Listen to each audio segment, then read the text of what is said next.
seja bem-vindo ao meu canal. Meu nome é Esther Gomes e por aqui a gente está estudando o livro Mentiras em que as Mulheres Acreditam e Verdade que as Libertam, de Nancy Lee DeMoss, da editora Vida. Bom, se você está me acompanhando neste canal, você já deve ter visto os vídeos anteriores, né? Onde ela começa a falar sobre mentiras que as mulheres acreditam sobre Deus. Bom, agora Nancy Lee DeMoss vai falar sobre mentiras em que as mulheres acreditam sobre si mesma. Será que existem mentiras que eu acredito sobre mim mesma? Bom, vamos ver? E eu quero convidar você a assistir os outros vídeos desse canal, porque além dessa playlist, nós também temos uma playlist do livro Amando a Deus de Todo Entendimento, de Elizabeth George. Este livro aqui, ó, você pode ver a playlist completa, já tá toda gravadinha, já tá aí lançada no meu canal. E além disso, você também tem panorama bíblico, você tem resumo bíblico e alguns outros assuntos que fazem parte da vida pastoral, esposa de pastor, filho de pastor, vida cristã. De uma maneira fácil e que eu tenho certeza que você vai amar, vai entender. Vem fazer parte dessa grande família. Agora vamos falar de mentiras que mulheres acreditam sobre si mesma. Nancy Lee DeMoss começa esse capítulo falando a respeito de uma alergia que ela teve no olho.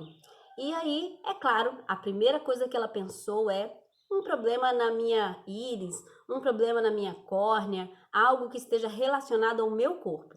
Então, Nancy Lee DeMoss começa um tratamento para curar essa alergia. Com o tempo, ela descobre que, na verdade, não era alergia no olho, era a lente de contato que estava trazendo todos aqueles problemas.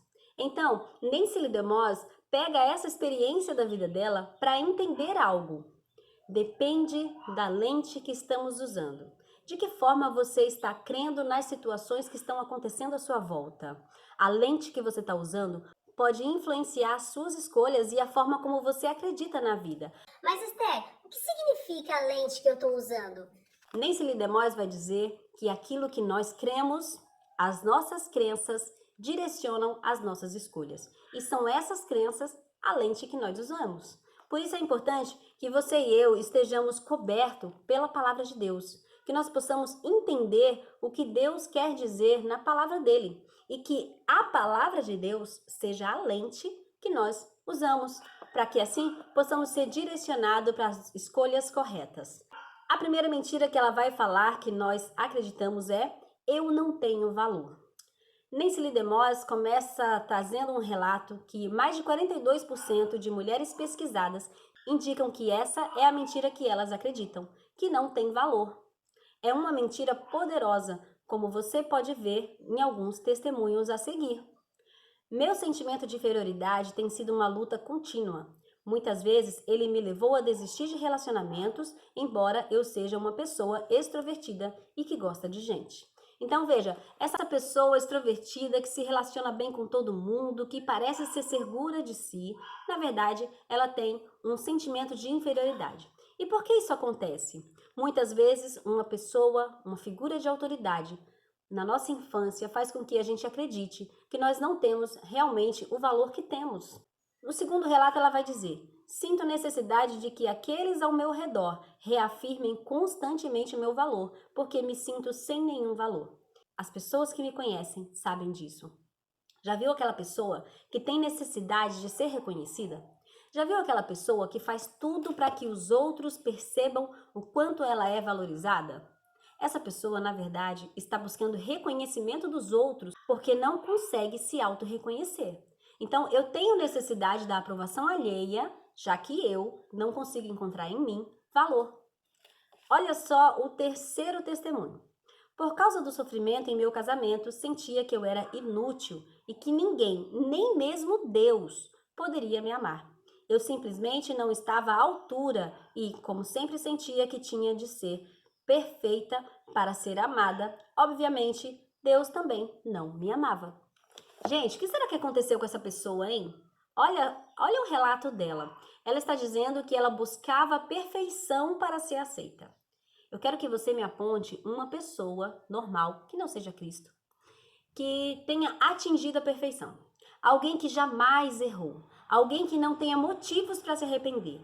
Nenhum ser humano tem essa capacidade. Nenhum ser humano pode dizer que é perfeito. A Bíblia diz que aquele que disser que não peca, já pecou. Porque o ser humano peca. Então, essa pessoa provavelmente na infância foi muito cobrada por seus pais.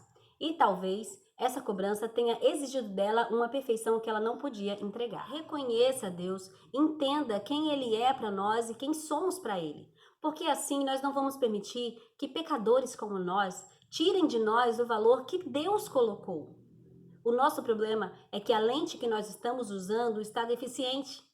Nós não temos fundamento na verdade de Deus, na palavra de Deus. E isso faz com que toda e qualquer verdade que seja contada, que na verdade são mentiras, possam influenciar as nossas escolhas e a forma como reagimos às demandas da vida. Bom, essa primeira mentira de eu não tenho valor, ela pode ser combatida com uma verdade. Aliás, toda mentira tem que ser combatida com a verdade. E a verdade que Nancy Lee DeMoss nos ensina é: meu valor não é determinado por aquilo que os outros pensam de mim ou aquilo que eu penso de mim mesma. Meu valor é determinado pela forma como Deus me vê. Salmos 139, 1:18, Efésios 1, 3:8 e Pedro 2:4. Nesses versículos, você vai entender o quanto Deus nos ama, de que forma que Ele nos vê. Lá no Salmo 139 diz que ainda no ventre da nossa mãe, quando estávamos sendo formados, Deus já nos amava. Por que eu vou permitir que um pecador como eu coloque em mim o valor que ele deseja? Não, o meu valor foi determinado por Deus. 2. Para Deus, minha alma vale mais do que o preço do mundo inteiro. Olha, para Deus, minha alma vale mais do que o preço do mundo inteiro. Se eu consigo ser tão valiosa para Deus, por que eu vou retirar de mim esse valor? Isso você vai encontrar lá em João 3,16. Porque Deus amou o mundo de tal maneira que deu seu único filho para que todo aquele que nele crê não pereça, mas tenha vida eterna. E também lá em Romanos 5, 6 e 8. A Bíblia vai dizer o quanto Deus nos amou, ao ponto de entregar seu próprio filho.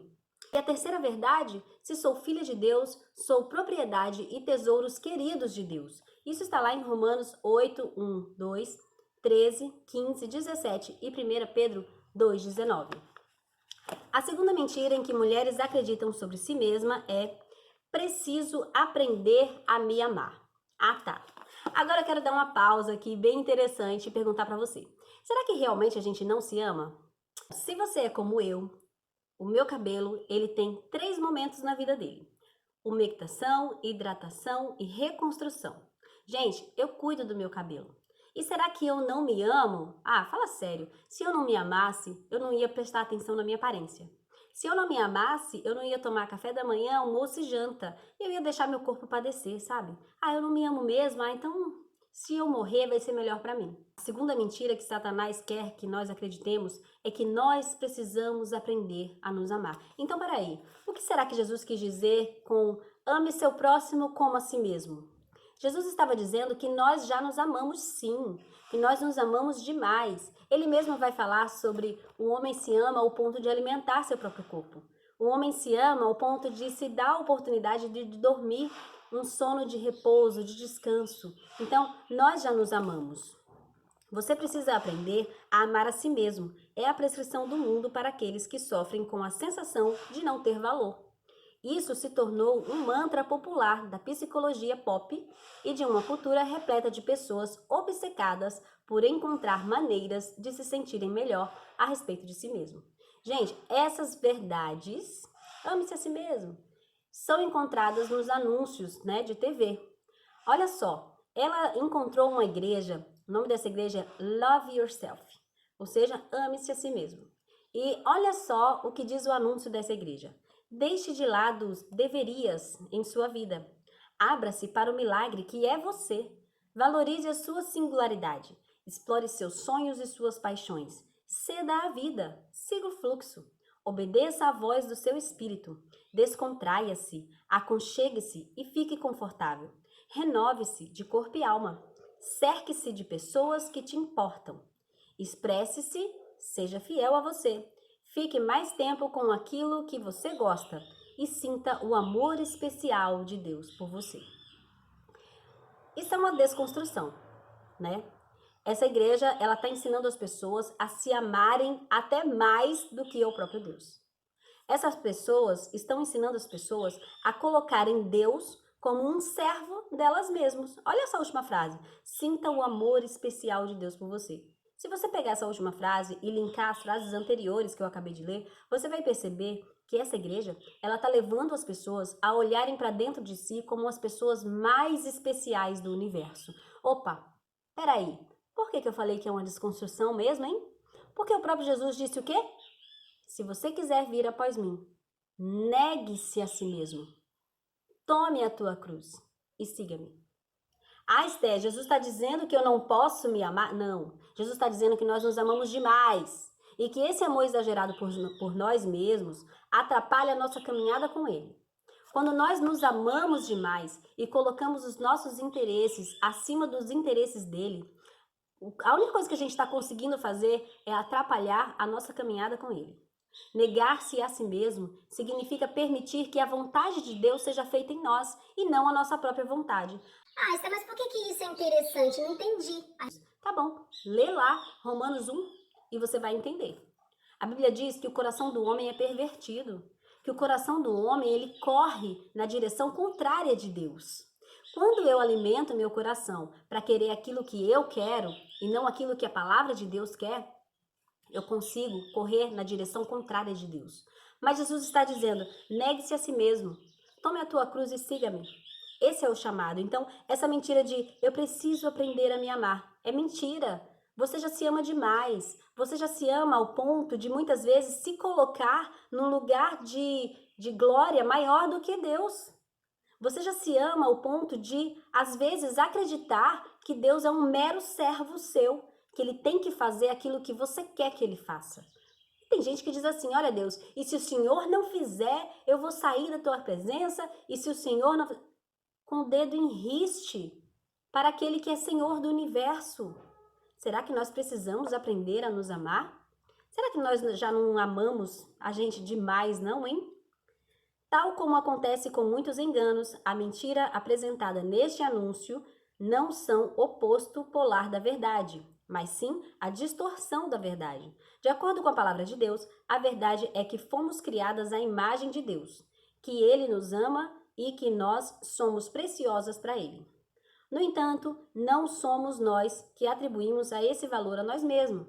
Tampouco experimentamos a plenitude do amor de Deus ao dizer a nós mesmas o quanto somos amáveis.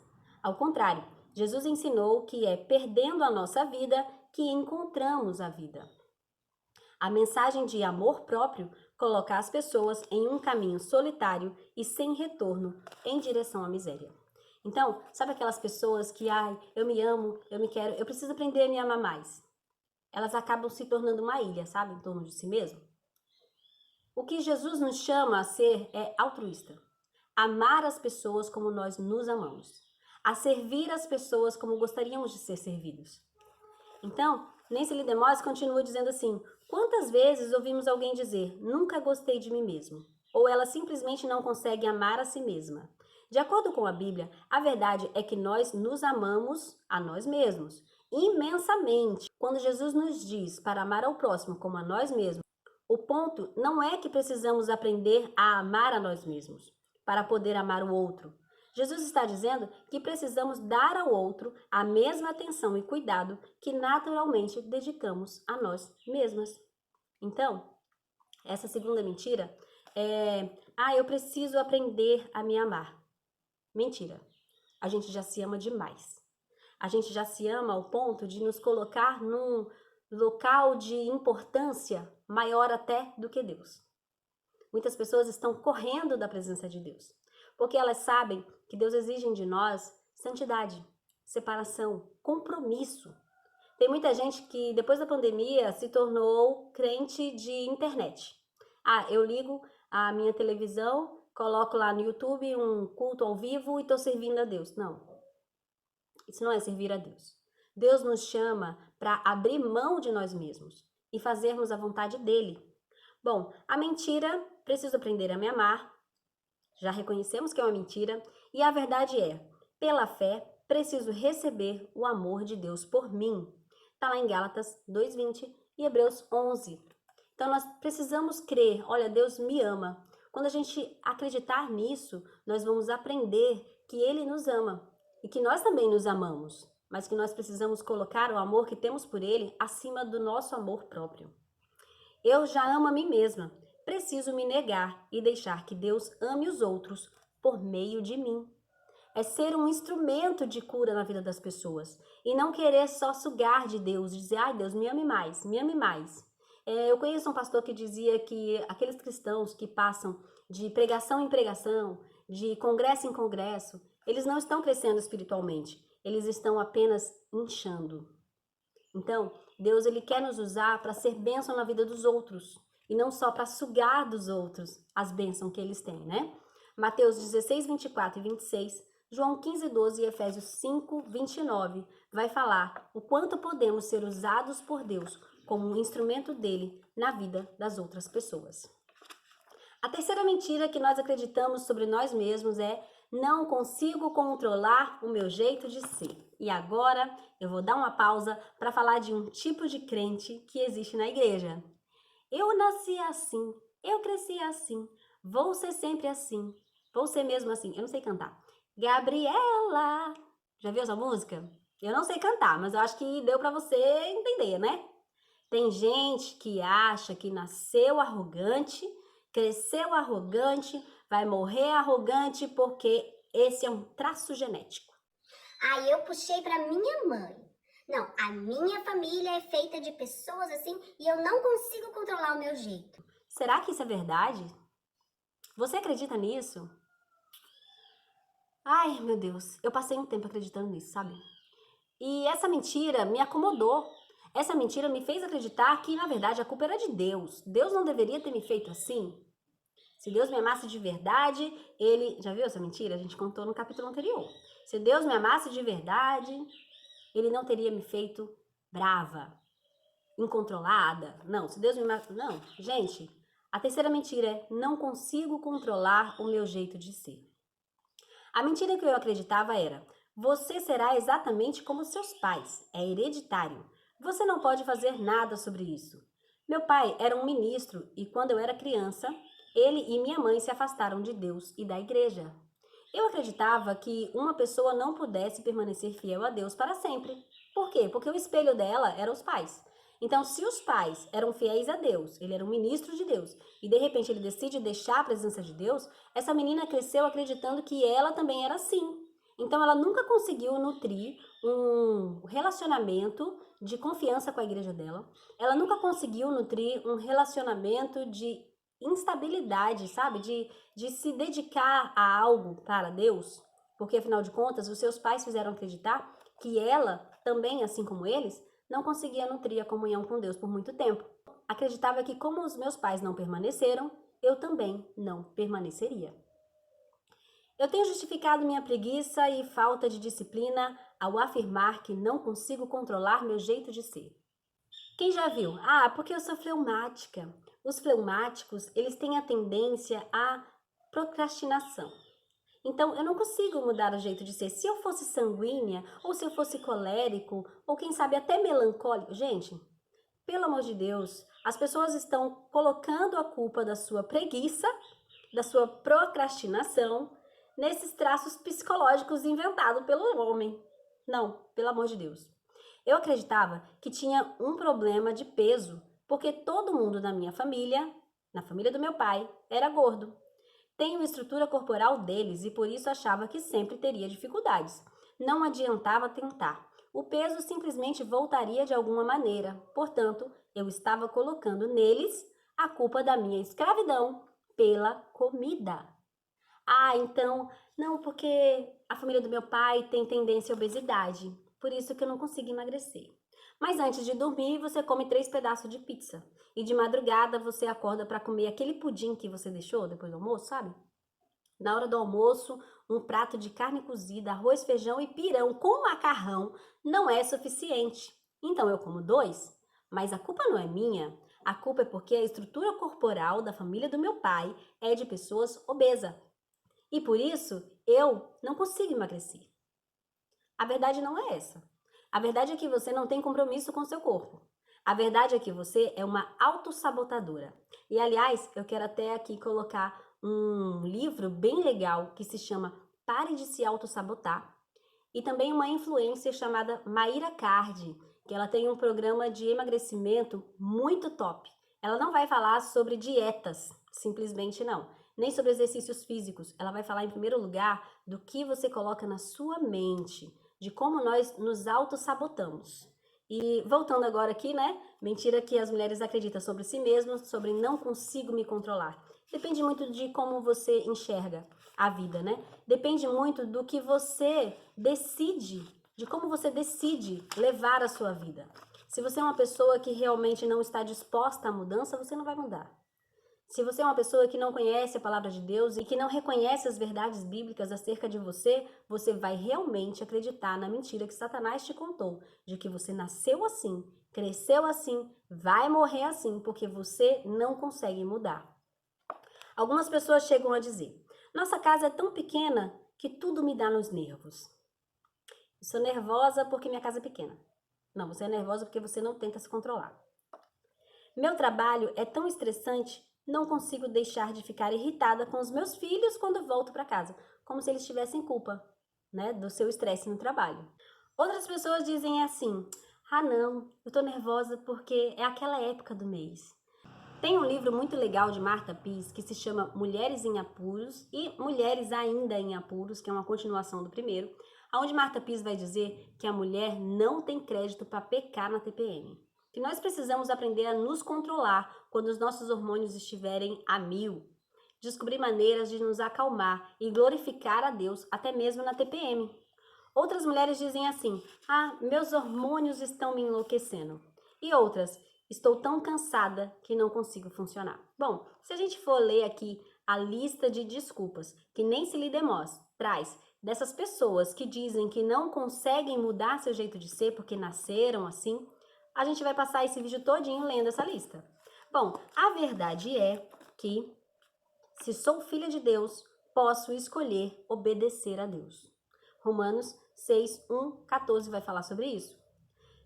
Sou responsável por minhas próprias escolhas. Está lá em Deuteronômio 30, 19. Escolhei, porém, o bem e não o mal. Então, Deus não tirou da gente a capacidade de escolher.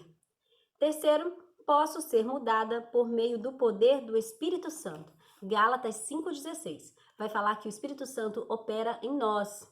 Também vai dizer que Deus ele coloca em nós tanto querer quanto realizar. Mas a Bíblia nunca isenta o homem de buscar a santidade. E o que é a santidade? É a separação. A santidade é viver uma vida que glorifica a Deus. Então, quando o inimigo trouxer essa mentira à sua mente, derrote ela com essas verdades. Olha, Deus me deu o poder de escolha. E mais, Deus espera que eu escolha fazer a sua vontade. A quarta mentira que Nancy Lee DeMoss traz sobre o que nós acreditamos sobre nós mesmas é: tenho os meus direitos. E aqui ela vai começar esse texto falando um pouco sobre a ênfase feminista, né? Das mulheres que começaram a correr atrás dos seus direitos. Bom, nada de errado com relação a isso.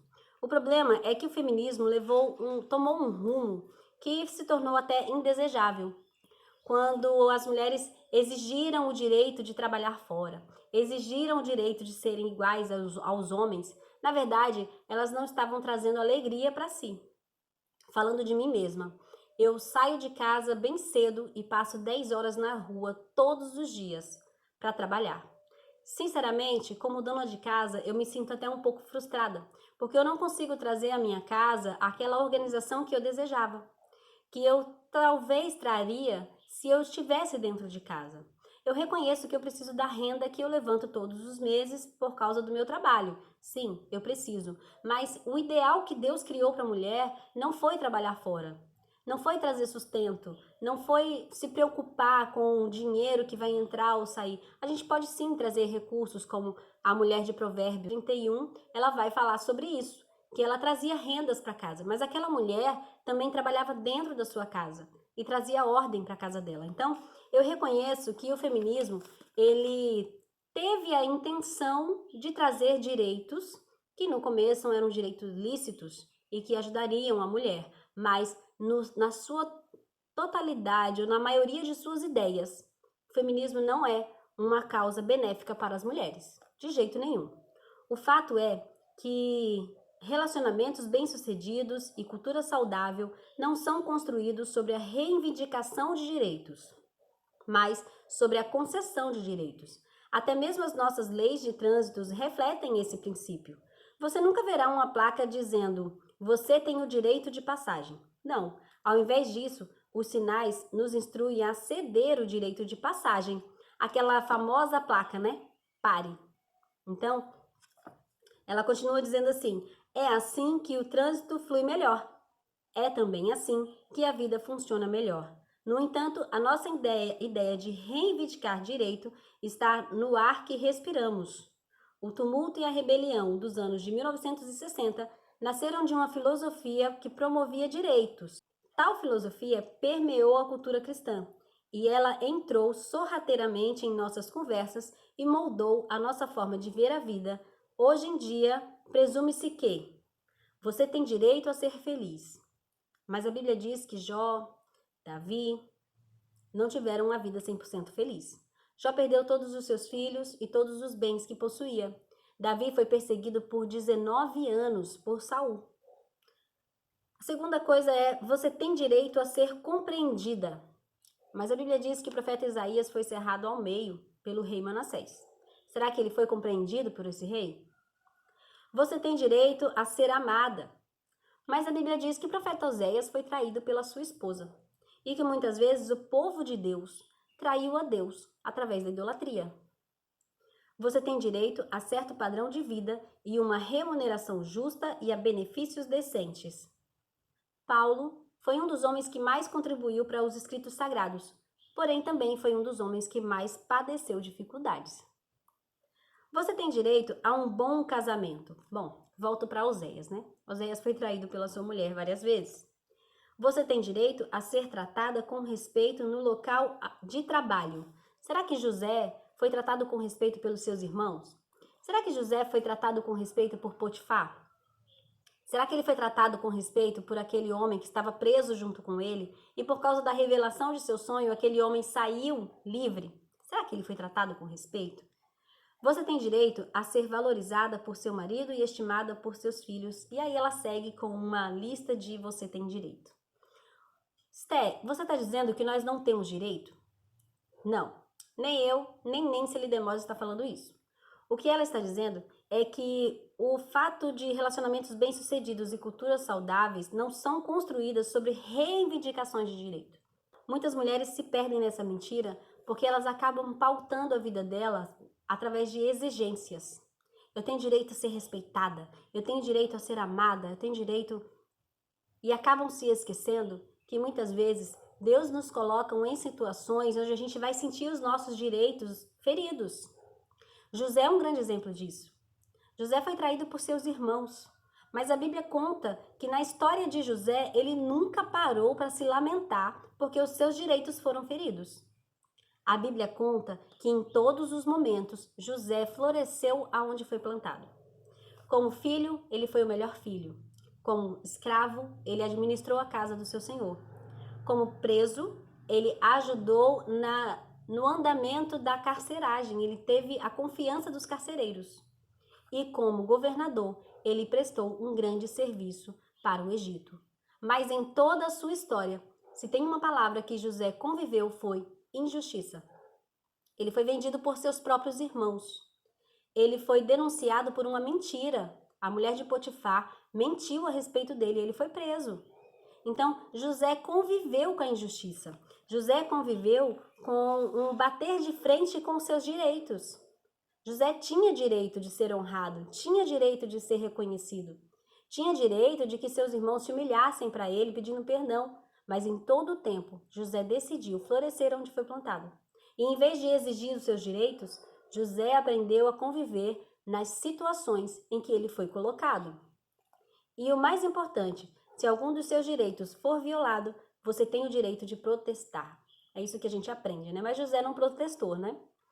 Tem o direito de ficar com raiva, tem o direito de ficar deprimida, tem o direito de tomar medidas e tem o direito de insistir em seus direitos. Essa mentira é perigosa porque acaba nos colocando num padrão de escravidão. A gente se torna rabugenta, a gente se torna exigentes, incompreendidas, incompreensíveis, afasta as pessoas de nós mesmos porque a gente simplesmente está lutando pelos nossos direitos. Jonas sentiu que tinha o direito de não gostar dos ninivitas e dos pagãos. Ele tinha o direito de ministrar aonde ele quisesse ministrar. Isso é o que ele pensava, né? Ele ficou tão irritado que implorou a Deus que tirasse a sua própria vida. Quando o Senhor respondeu a Jonas, não demonstrou simpatia por seus sentimentos feridos e nem tentou massagear o seu ego. Em vez disso, confrontou o profeta zangado com a questão dos direitos. O Senhor respondeu: é razoável essa sua ira? Jonas se recusou a responder à pergunta de Deus e, ao invés disso, ele foi para um abrigo temporário e sentou-se para esperar e ver o que Deus ia fazer com relação à cidade de Nínive. A intenção do coração de Jonas era que Deus se arrependesse da vontade de abençoar aquele povo e destruísse a cidade. O que Jonas estava fazendo? A tão conhecida birra, né? Quando você leva o seu filho para um supermercado e ele acha que tem o direito de pegar o brinquedo que ele quiser, mas você não tem dinheiro para suprir essa necessidade do seu filho. Então, o que ele faz? Birra. Quando nós acreditamos que nós temos direito e lutamos por ele e brigamos por causa do nosso direito, nós acabamos nos tornando essa criança birrenta. Você consegue perceber como Jonas ficou chateado quando ele achou que os ninivitas não tinham direito à misericórdia de Deus? E como ele ficou feliz quando Deus proporcionou uma sombra para ele num momento de sol escaldante? O triste é que a história de Jonas às vezes se parece muito com a minha. E com muita frequência fico irritada e perturbada quando as coisas não saem do meu jeito. Então, quando a gente acredita que nós temos direito e temos o direito de brigar pelos nossos direitos, nós acabamos deixando o nosso coração acreditar que até mesmo Deus tem que fazer tudo o que eu quero que ele faça. Então, não permita que essa mentira faça de você um escravo. A verdade é que a reivindicação de direitos me colocará num cativeiro. Tá aí a história de Jonas. A verdade é que a concessão de direitos me libertará. Leia João 6,38. Bom, agora... 7, 8, 9, 10, 11. Agora a gente vai falar da quinta mentira que nós acreditamos sobre nós mesmas. A beleza física é mais importante que a beleza interior. A prioridade que Eva deu à atratividade física tornou-se um padrão aceito por todos os seres humanos. Veja, no primeiro confronto, no primeiro e único confronto que Eva teve com a serpente, o que ganhou o coração de Eva foi aquilo que agradou o seu coração. A Bíblia fala que, então, vendo a mulher que a árvore era boa para dela comer e agradável aos olhos e desejável para dar entendimento, tomou do seu fruto e comeu. Gênesis 3:6. Quando a gente fala a palavra agradável aos olhos, não sei se você, assim como eu, lembra de outra palavra que fala sobre a ditadura da beleza. Muitas pessoas acabaram ditando o que é belo. Então, a ditadura da beleza diz que ser gordinha tá fora do padrão de beleza. Então, é melhor você ser magérrima. E a gente vê aí muitas modelos parecendo que passam fome, né? Com os ossos todos expostos. A magreza tem a sua beleza? Claro que tem. Eu mesmo gosto muito de ser magra. Eu quero ser mais magra do que eu geralmente sou. Não importa o quão magra eu esteja, eu quero ser mais magra. Eu acho bonita a mulher magra. Mas a mulher gordinha também tem seus encantos. O que a ditadura da beleza fala é que se você não seguir esse padrão, você não é belo. Se você não tiver o cabelo liso, você não é belo. Agora a moda é deixar o cabelo natural. Então, se você não tiver cabelos ondulados, fazer um cachinho assim de vez em quando, você não é belo. Isso não é verdade. Então, uma das mentiras que as mulheres acreditam acerca de si mesmo é que a beleza física é mais importante que a beleza interior. Será que isso é verdade? A partir desse momento, ela e Adão viram a si mesmo e a seus corpos físicos com olhos diferentes. Eles foram desnudados, né? Os seus olhos se abriram para ver o corpo um do outro. Tornaram-se autoconscientes e se envergonharam de seus próprios corpos. Corpos que haviam sido magistralmente criados por Deus, um Criador amoroso. Imediatamente buscaram cobrir-se com medo de se expor um ao outro. A mentira de que a beleza física deve ser valorizada acima da beleza do coração, do espírito e da vida faz com que os homens e mulheres se sintam poucos atraentes, envergonhados, constrangidos e irremediavelmente falhos. Ironicamente, a busca pela beleza física é uma meta inatingível e ilusória e sempre fora de alcance. É como eu falei, quanto mais magra eu tô, mais magra eu quero ser. E eu nunca consigo atingir o ideal de magreza que eu gostaria. Para você ter noção, hoje eu estou pelo menos 7 quilos acima do meu peso ideal. Então, mesmo que eu tivesse atingido o meu peso ideal, com certeza a ditadura da beleza ia me dizer que não adianta ser magra, tem que colocar gominhos na barriga. Aí eu coloquei, não adianta colocar gominhos na barriga, tem que ter um braço totalmente definido, tem que ter um cabelo perfeito, a sua pele tem que se tornar mais jovem a cada dia. Como assim, se a gente está envelhecendo? Mas a ditadura da beleza sempre vai nos dar passos inatingíveis. A gente nunca vai estar conforme a ditadura quer que estejamos e a gente acaba tendo uma dificuldade de usar a lente corretamente. O que Deus espera de nós? Será que é uma beleza exterior apenas? Sim, a Bíblia fala que nós devemos cuidar do nosso corpo porque ele é templo do Espírito Santo. Então eu não posso permitir que de forma leviana eu ingira muito açúcar, muita gordura, faça mal ao meu colesterol, à minha saúde física, de jeito nenhum. Mas o que eu também não posso é permitir que a depressão, a ansiedade, a autocomiseração, sabe? A autorrejeição, ao ponto de olhar para o meu corpo e me achar deficiente por não estar de acordo com o padrão da beleza.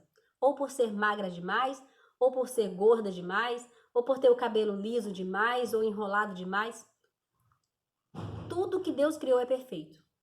Tudo que Deus criou, ele viu que era bom. E quando ele viu o homem, ele viu que era muito bom. Alguém poderia perguntar: quanto dano pode ser causado ao se dar valor excessivo à beleza física e exterior? Vamos voltar à nossa premissa. Aquilo em que acreditamos basicamente determina o nosso modo como vivemos. Se acreditamos em algo que não é verdade, mais cedo ou mais tarde, agiremos de acordo com essa mentira. E acreditar e agir de acordo com as mentiras que nos levam à escravidão. Então, se você nutrir essa mentira de que a beleza exterior é mais importante que a beleza interior, vai ter um determinado momento da sua vida que você vai se tornar escravo dessa mentira e vai se comportar como se ela fosse verdade. E é como eu falei, os padrões de beleza serão sempre inatingíveis. Você vai viver uma vida miserável, uma vida desgraçada, correndo atrás de uma perfeição que você nunca vai conseguir atingir. Mas veja só, será que Deus realmente acredita que a beleza física é mais importante que a interior? Vamos ver o que diz lá em Provérbios 31:30. A beleza é enganosa e a formosura é vaidade, mas a mulher que teme ao Senhor, essa sim, será elogiada. O que pode libertar as mulheres dessa escravidão? Somente a verdade pode superar a mentira em que acreditamos. Se você é uma mulher que teme ao Senhor, se você é uma mulher que busca a presença de Deus, independente do padrão de beleza que você tenha, independente de ser uma mulher extraordinariamente linda ou que está abaixo do padrão que a sociedade nos pede, se você é uma mulher que teme ao Senhor, Provérbios 31:30 vai dizer: esta sim será elogiada. Então, o padrão de beleza de Deus não é o padrão de beleza externo. Deus não vê como o homem vê. Lembra o que ele fala para Samuel quando Samuel vai escolher Davi como rei? Samuel escolheu todos os irmãos de Davi menos ele. Porque todos os irmãos de Davi eram altos, belos, fortes, alguns eram até soldados do exército de Israel. Mas nenhum deles confirmou no coração de Samuel. Samuel dizia assim: olha, com certeza é aquele, porque ele é grande, ele é alto, ele é forte, ele é bonito.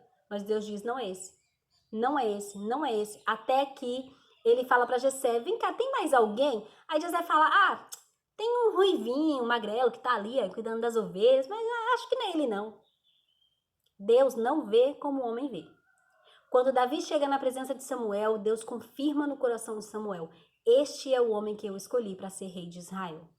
Então, será que a beleza exterior realmente é mais importante que a beleza interior para Deus? Esses versículos não ensinam como alguns podem pensar que a beleza física é algo pecaminoso. Ah, está, então é pecado eu ir para a academia e cuidar do meu corpo? De jeito nenhum. É bíblico. Cuide do seu corpo. O seu corpo é o templo do Espírito Santo, mas não deixa que esse cuidado pelo corpo seja o motivo da sua escravidão. Ou que é errado prestar atenção à nossa aparência exterior. Não é errado. Isso é tão enganoso quanto a mentira que dá ênfase excessiva à beleza interior. Em nenhum momento a Bíblia condena a beleza física ou sugere que a aparência não importa. O que é condenado é termos orgulho da beleza que Deus nos deu, darmos atenção excessiva à beleza física ou cuidarmos da questão física enquanto negligenciamos o assunto do coração. Deus a chamou para fora do sistema deste mundo. Não deixe o mundo moldá-la. Não pense, nem se vista, nem haja como o mundo. Interna e externamente, deixe que os outros vejam a diferença que Deus faz em sua vida.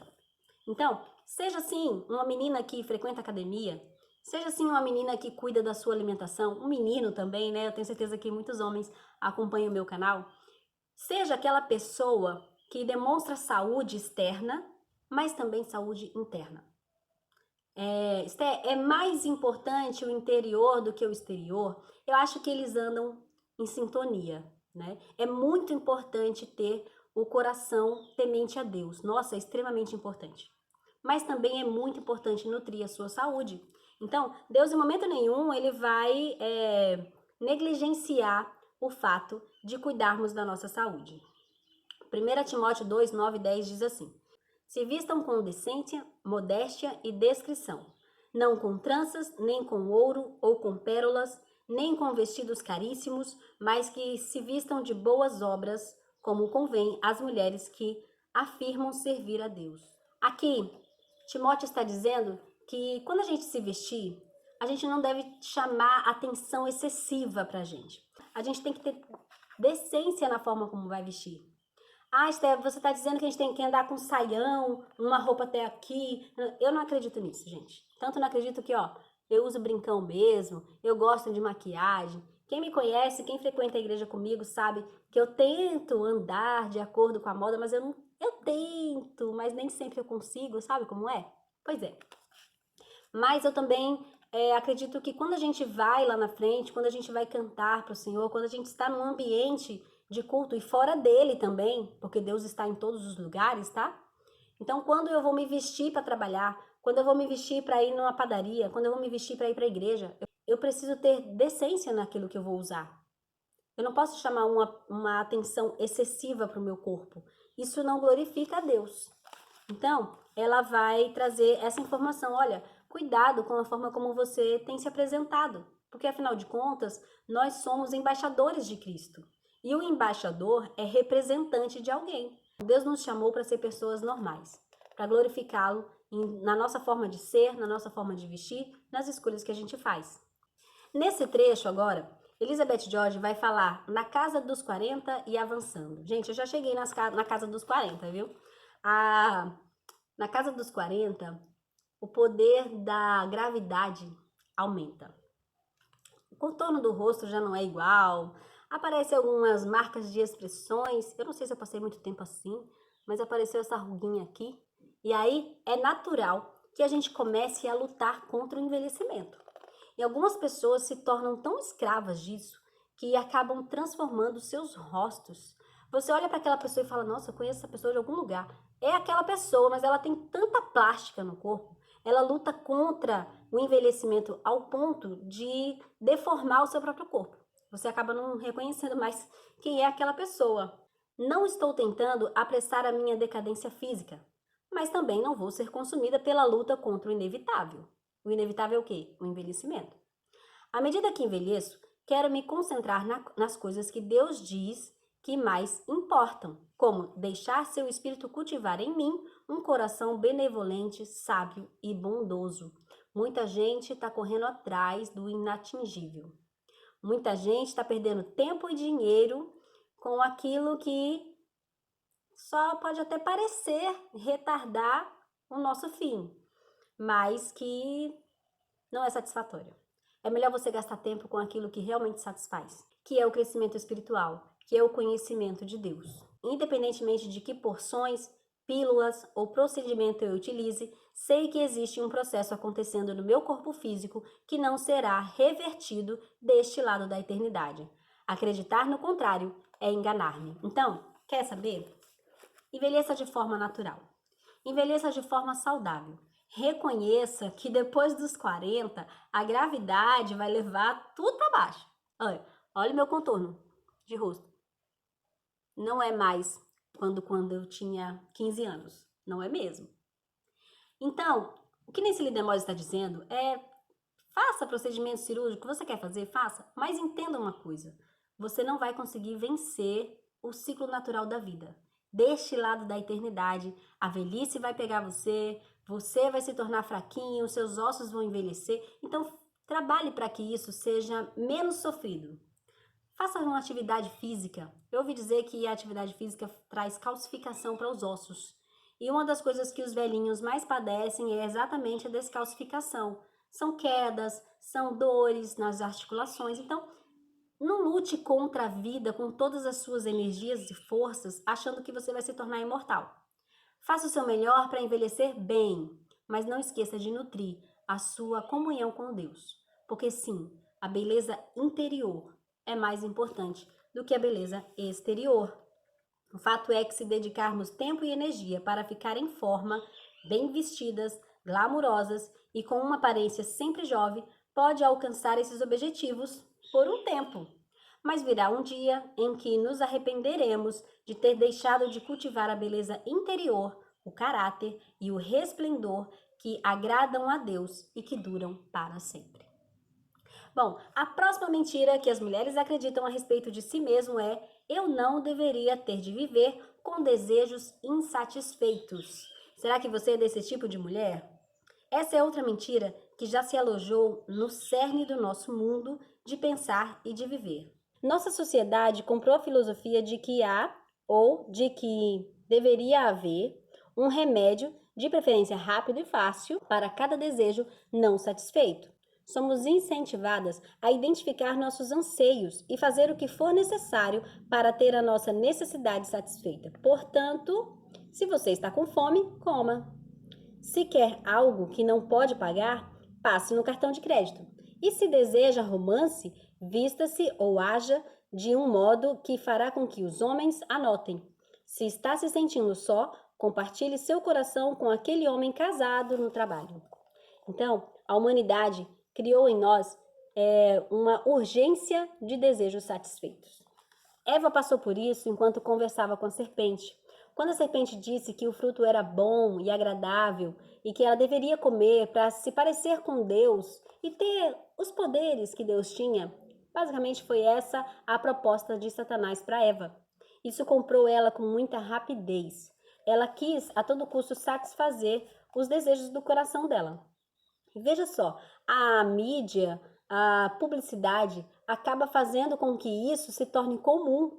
E olha esses tipos de anúncio que estão aí suscetíveis a nós, né? É muito fácil você abrir uma televisão e ver, por exemplo, um comercial anunciando isso daqui. 99 maneiras de ter uma aparência melhor, sentir-se melhor e aproveitar a sua vida. Salgadinhos sem ganho de peso. 25 segredos para parecer mais jovens. Mime a si mesmo. Cabelos compridos instantaneamente. Autobronzeamento à prova de erros. Um pequeno hábito de saúde que mantém você mais magra, melhora a sua pele e aumenta a sua energia. A vida fácil, empregos divertidos, vestidos legais, fantasias selvagens e soluções inteligentes. Gente, a publicidade, ela caminha de acordo com o que o coração do homem deseja. O coração do homem deseja se satisfazer de uma forma muito rápida. E o motivo dessa necessidade de ter os desejos satisfeitos é que o homem, ele tem dentro de si um vazio do tamanho de Deus. Na pior das hipóteses, essa mentira causou um enorme sofrimento e escravidão. Ela está no centro de muita ansiedade, ressentimento, depressão. Essa mentira levou inúmeras mulheres a trocar sua virgindade por um corpo quente e a promessa de companhia. Levou muitas mulheres casadas a buscar satisfação nos braços de outro homem no trabalho que alegou se preocupar com seus sentimentos. Levou muitos jovens a se casarem pelos motivos errados e levou uma elevada porcentagem desses mesmos casais ao divórcio. Tudo em uma tentativa de satisfazer seus desejos anteriores, profundos e não satisfeitos. Quer saber? Eu acho que a culpa de muitos desses comportamentos está nas gerações que nos antecederam, né?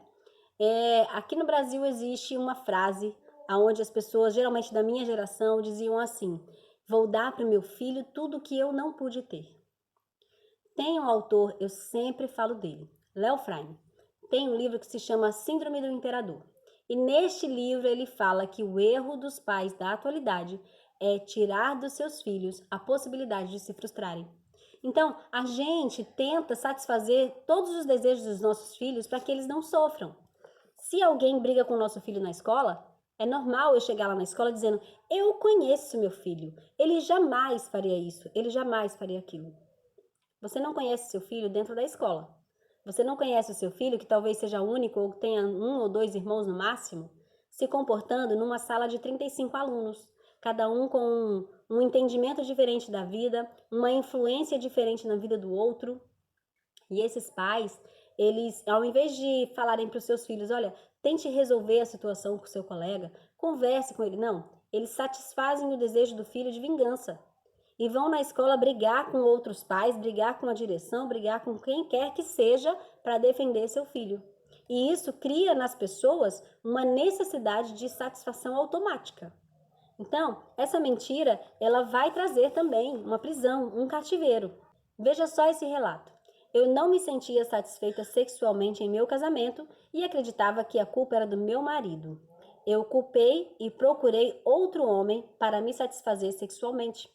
Chamava isso de amor, sabendo que era luxúria, mas acreditava que era meu direito, que meu marido devia isso a mim, para que eu tivesse satisfação sexual. Isso foi muito bom por um tempo, mas quando tudo foi descoberto, a culpa, a vergonha, a destruição deixaram uma trilha de dor e de mágoa muito grande, maior do que qualquer prazer que eu pudesse ter sentido por um momento tão breve. Então, essa mentira vai nos levar a um cativeiro. E uma mentira chama outra mentira e um abismo chama outro abismo. Você viu o que ela declarou? Nenhum prazer que eu senti enquanto eu estava com aquele homem foi maior do que a dor que eu senti pela destruição que a mentira causou na minha vida. Qual é a verdade que nos liberta da escravidão dessa mentira, então? Primeiro, temos que reconhecer que sempre temos desejos não satisfeitos deste lado da existência. Romanos 8:23. Na verdade, se pudermos ter todos os nossos desejos satisfeitos aqui embaixo, ficaríamos plenamente satisfeitos por permanecer aqui. E nosso coração nunca desejaria um lugar melhor. É importante compreender que nossos desejos interiores não são necessariamente pecaminosos em si mesmos. O que é errado é exigir que esses desejos sejam cumpridos aqui e agora, ou insistir em satisfazer esses desejos de forma ilegítima. Por exemplo, essa mulher que a gente acabou de falar, ela queria sentir mais prazer sexual, por que ela não investiu então em si mesmo, em conhecer mais sobre o assunto, em conversar isso com seu marido, em experimentarem juntos a vivência de casal, em fazer diferente? Não, mas ela tinha uma necessidade tão grande de resolver essa necessidade tão rapidamente que ela buscou esse recurso em outro homem. Então ela agiu de forma ilegítima para satisfazer o seu desejo. A verdade é que cada coisa criada com certeza irá nos decepcionar. Sempre viveria em um estado de decepção se tivesse buscando pessoas que me satisfizessem no mais íntimo do meu ser. Deus nos fez de forma que nunca podemos ficar verdadeiramente satisfeitos com nada, nem com ninguém, menos do que Ele próprio. Então, Deus ele nos criou para a glória dele. O problema do homem é que ele procura satisfazer os seus desejos nas coisas criadas. Quando Deus nos criou, ele nos criou para a glória dele. E ele criou em nós uma capacidade de satisfação nele. O problema é que a humanidade, ela acaba procurando satisfação naquilo que não vai conseguir preencher o seu coração. Sendo casadas ou solteiras, devemos reconhecer que não é errado ter desejos satisfeitos. Eles não nos tornam menos espirituais. Precisamos aprender a aceitar esses desejos, a entregá-los a Deus e a confiar nele e entender as necessidades mais profundas do nosso coração. Vimos que uma visão errada de Deus resulta em uma visão errada de nós mesmos e que a mentira, em qualquer uma de suas áreas cruciais, afeta o modo como vivemos.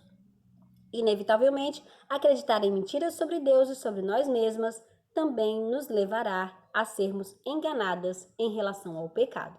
Então, como combater essa mentira? Eu não deveria ter de viver com os meus desejos não satisfeitos. A verdade é que eu sempre terei desejos não realizados deste lado da eternidade. Hebreus 11, 13 e 16 vai falar sobre isso. Os desejos mais profundos do meu coração não podem ser satisfeitos por nenhuma pessoa ou coisa criada. Salmos 116, 11. Se eu aceitá-los, os desejos insatisfeitos aumentarão meu desejo por Deus e pelo céu. Deuteronômio 8, 23. É isso que nós temos para hoje. Gente, este livro é extraordinário. Ele ainda está à venda. É da editora Vida, uma editora excelente que traz temas importantíssimos para a vida cristã. Então, eu espero que você tenha gostado de tudo isso que Nancy Lee DeMoss apresentou para a gente aqui. Reconheço que algumas dessas mentiras eram o meu motivo de escravidão. Então, quando eu li esse livro pela primeira vez, Deus falou muito comigo acerca dessas mentiras. E não sentir que tinha valor, por exemplo, era uma dessas mentiras que me prendiam. Mas com o passar do tempo e olhando para a Bíblia, né, e reconhecendo a palavra de Deus como verdade suprema e absoluta na minha vida, Deus foi tratando essas mentiras e essa lente deficiente foi retirada dos meus olhos. E hoje eu consigo entender que sim, eu posso mudar. Melhor, eu tenho que mudar. Se o meu jeito de ser não glorifica a Deus, eu preciso encontrar meios de glorificá-lo na forma como eu sou. Eu tenho que me examinar constantemente, como diz a palavra de Deus. Eu aprendi que sim, eu tenho valor e que os meus desejos nem sempre serão satisfeitos e que mesmo assim eu preciso glorificar a Deus, porque Ele sabe o que é melhor para mim. Então, se você gostou, se você ficou comigo até aqui, eu tenho certeza que esse conteúdo é relevante para você. Eu convido você a conhecer a minha playlist Amanda Deus de Todo Entendimento e a maratonar também os vídeos anteriores da playlist Mentira que Mulheres Acreditam, Verdades que Libertam. Fique comigo neste canal. Neste canal a gente tem várias coisas, né? Falando sobre a vida cristã, falando sobre resumo bíblico, panorama bíblico, bom, enfim. Aperta no like, aperta no joinha, aperta no sininho para receber as notificações. Fica com a gente e vem fazer parte dessa grande família.